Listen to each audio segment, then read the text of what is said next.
चाललंय. आपलं ठरलंय ना. अरे पण काय हो माझी आई.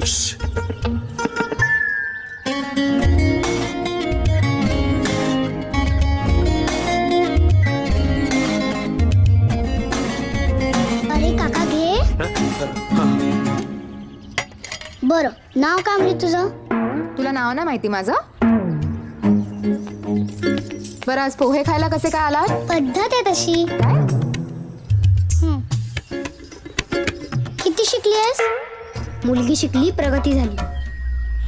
हा आमचा काका खूप लाडाने वाढवला याला.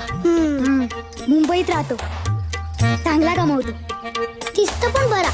बरं, मग मी काय करू?